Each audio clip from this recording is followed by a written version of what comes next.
Hi friends, గ్రహాల్లోకెల్లా పెద్దది ఏది అనే ప్రశ్నకు మీరు ఠకీమని సమాధానం చెప్పగలిగితే సరే, లేకుంటే ఈ వీడియోను ఆశాంతం చూడండి. ఈ ప్రశ్న మన సౌర కుటుంబంలోని గ్రహాల గురించే అని కూడా చెప్తున్నాం. మరి అదేంటో తెలుసునా మీకు? సరే, మీకు తెలిసినా దానికి మరికొంత అదనపు సమాచారం జోడిస్తే మంచిదే కదా. కాబట్టి మన సౌర కుటుంబంలోని అతిపెద్ద గ్రహమైన జూపిటర్ గురించి ఈ వీడియోలో తెలుసుకుందాం. మన సౌర కుటుంబంలో సూర్యుని నుంచి ఉన్న దూరాన్ని బట్టి లెక్కిస్తే 5వ గ్రహం ఇది. బుధుడు, శుక్రుడు, భూమి, అంగారకుడు, బృహస్పతి, శని, వరుణ, ఇంద్రగ్రహాలు మొత్తం 8 ఉన్నాయి మన సౌర కుటుంబంలో. బృహస్పతి గ్రహం లేదా గురుగ్రహాన్ని జూపిటర్ అంటారు. ఇది భారీ వాయుగోళం, అంటే దీనిపై రాతి నేల అనేదే లేదు. వాయువులే గోళాకారంలో కుదురుకుని గ్రహంగా మారాయి.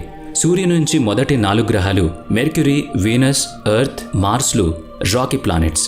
జూపిటర్తో సహా శాటర్న్, యురేనస్, నెప్ట్యూన్లు జెయింట్ గ్యాస్ ప్లానెట్స్. వీటిలోని జూపిటర్ మన సౌర కుటుంబంలోని అతిపెద్ద గ్రహం. ఇంత పెద్ద గ్రహం అయితే మనకు నేరుగా కనిపిస్తుందా అంటే తప్పకుండా కనిపిస్తుంది. మన సౌర కుటుంబంలోని Mercury, Venus, Mars, Jupiter, Saturn గ్రహాలను టెలిస్కోప్ అవసరం లేకుండా సాధారణ కంటితో చూడగలం. బృహస్పతిని దేవతల గురువుగా భారతీయ పురాణాలు వర్ణించాయి. ఇక్కడ జూపిటర్ దాని ఆకారం రీత్యా తక్కిన గ్రహాలకు పెద్ద అయింది కనుక గురుగ్రహంగా తరచూ వ్యవహారంలో ఉంది. రోమన్ల దేవతలకు రాజైన జూపిటర్ పేరును ఖాయం చేయడానికి ఇదే కారణం. కనుకనే సుదూర అంతరిక్షం నుంచి మన సౌర కుటుంబం వైపు చూస్తే సూర్యుడు, బృహస్పతిలను గుర్తుపట్టొచ్చని చెప్తారు. జూపిటర్ భారీతనం గురించి తమాషాగా చెప్పే సంగతి ఒకటి ఉంది.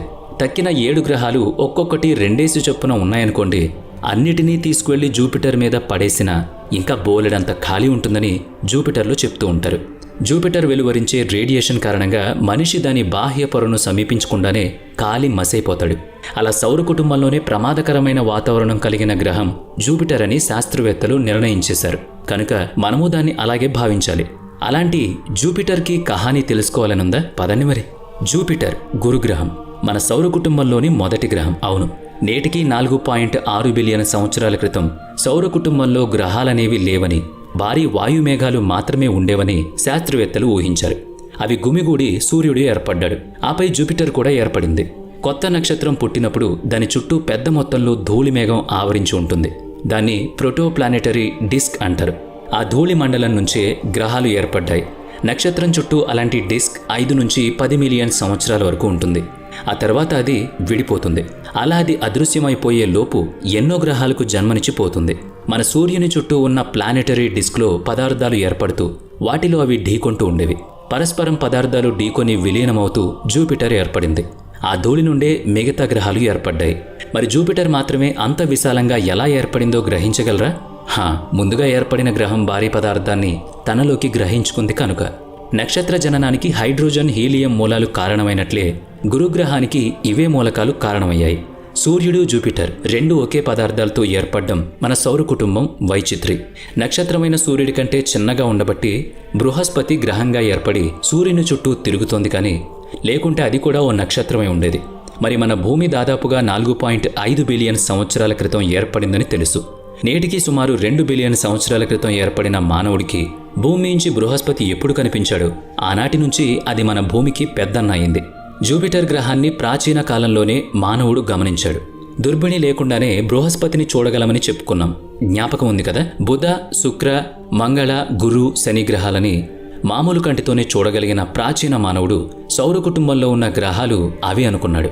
గెలీలీ అనే శాస్త్రవేత్త బృహస్పతిని మొదటిసారిగా చూశాడు. 1610లో టెలిస్కోప్ ద్వారా బృహస్పతి గ్రహాన్ని చూసిన గెలీలియో దాని చుట్టూ తిరుగుతున్న 4 పెద్ద చందమామలను కూడా చూశాడు. అంతవరకు భూమికి మాత్రమే చందమామ ఉన్నట్లు అనుకుంటున్న శాస్త్ర ప్రపంచానికి అదో కొత్త విషయం అయింది. గెలీలియో చూసిన బృహస్పతి చందమామలు గ్యానిమీడ్, అయో, యూరోప్, కెలిస్టోలు. ఈ 4 భారీ చందమామలు కాకుండా జూపిటర్కి ఇంకా 91 చందమామలున్నట్లు అంతర్జాతీయ ఖగోళ సమైక్య ప్రకటించింది. అయితే ఆ సంఖ్య కంటే ఎక్కువ చందమామలు ఉండొచ్చని కూడా అంటున్నారు. ఇంత భారీ వాయుగోళం ఉండడం మూలంగా సౌర కుటుంబానికి, భూగోళానికి ఏమన్నా ప్రయోజనం ఉందా అనే కోణంలో పరిశోధించగా నేడు భూమి మీద జీవరాశి ఉండడానికి బృహస్పతియే కారణమని తెలుసుకున్నారు. బృహస్పతి గ్రహం భూమిని కవచంగా రక్షిస్తోంది. భూమిని గ్రహశకలాల తుఫాను నుంచి కాపాడుతోందని శాస్త్రవేత్తలు చెబుతున్నారు. ఆస్ట్రాయిడ్లను తన గురుత్వాకర్షణతో దూరంగా నెట్టివేయడం లేదా తన వైపు ఆకర్షించి తనలో కలిపేసుకోవడం ద్వారా భూమిని ఖగోళ వస్తువుల తాకిడి తీవ్రత నుంచి కాపాడుతోంది. నిజానికి భూమికి బృహస్పతికి మధ్య అంగారక గ్రహం ఉంది. అయితే దాని పరిస్థితి అంతే. గురుగ్రహం ఆ దారిలో ఉండకపోతే అంగారకుడు, భూమి, శుక్ర, బుధ గ్రహాలు ఆస్ట్రాయిడ్ల ప్రచండమైన తాకిడికి గురవుతూ ఉండేవి. భూమి మీద జీవము ఉండేది కాదు. గ్రహాలకు ఈ గ్రహ శకలాల బెడద ఎక్కడి నుంచి వస్తుందోనని ఓసారి చూద్దాం. మీకు తెలిసే ఉంటుంది, అంగారకుడు, బృహస్పతి గ్రహాల మధ్యనున్న ఆస్ట్రాయిడ్ బెల్ట్లోనే అత్యధిక గ్రహ శకలాలున్నాయి.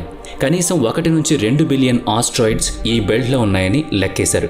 భూమి మీద రాకాసి బల్లుల ఆయువు తీసిన గ్రహ శకలం ఈ ఆస్ట్రాయిడ్ బెల్ట్ నుంచి వచ్చిందని తాజా పరిశోధనలు చెప్తున్నాయి. ఆస్ట్రాయిడ్లు వర్షపు చినుకుల్లా దగ్గరగా ఉండవు. వాటి మధ్య మిలియన్ల కిలోమీటర్ల దూరం ఉంటుంది. సగటు 2 ఆస్ట్రాయిడ్ల మధ్య దూరం 1 మిలియన్ కిలోమీటర్. భూమి వ్యాసం 12,740 కిలోమీటర్లు. అనగా గ్రహ శకలాల మధ్యనున్న దూరంలో భూమి వంటి 235 గ్రహాలను పేర్చొచ్చు. కిలోమీటర్ల పొడవున ఉండే భారీ గ్రహ శకలాలు బృహస్పతి వంటి భారీ గ్రహ గురుత్వాకర్షణకు లోబడి ఉండడం మన భూమి మీది జీవరాశికి ఎంతో మేలైంది. సూర్యుని నుంచి 5.2 ఆస్ట్రోనామికల్ యూనిట్ల దూరంలో ఉన్న జూపిటర్ భారీ వాయుగ్రహం అని మీకు స్పష్టంగా తెలిసిందని భావిస్తున్నాం. సూర్యుడికి భూమికి మధ్యనున్న దూరం 1 ఆస్ట్రోనామికల్ యూనిట్.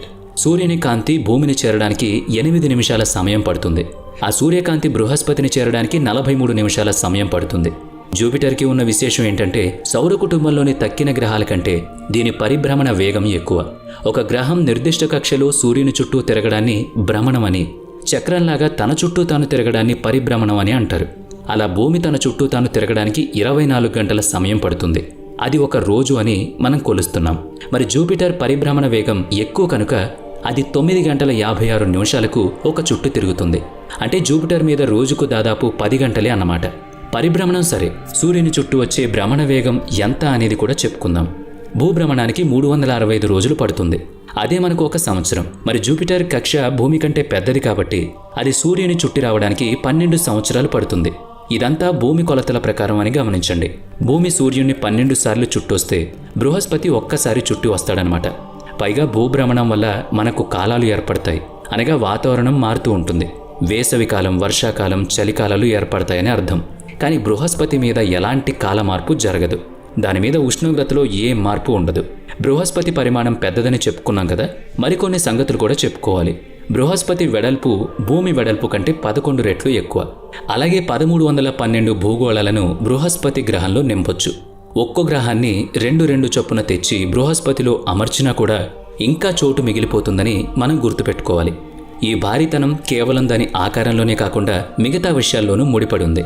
బృహస్పతి గ్రహ అయస్కాంత క్షేత్రం మిగతా అన్ని గ్రహాల కంటే చాలా ఎక్కువ. సౌర కుటుంబంలో అతిపెద్ద చందమామలు బృహస్పతికున్నాయి. తుఫాన్లు కూడా బృహస్పతి మీదే ఎక్కువ. భూ అయస్కాంత క్షేత్ర శక్తి కంటే బృహస్పతి అయస్కాంత క్షేత్ర శక్తి 20 రెట్లు ఎక్కువ. అంటే దాని అయస్కాంత క్షేత్ర ప్రభావం సూర్యుని పరిమాణం కంటే ఎక్కువ.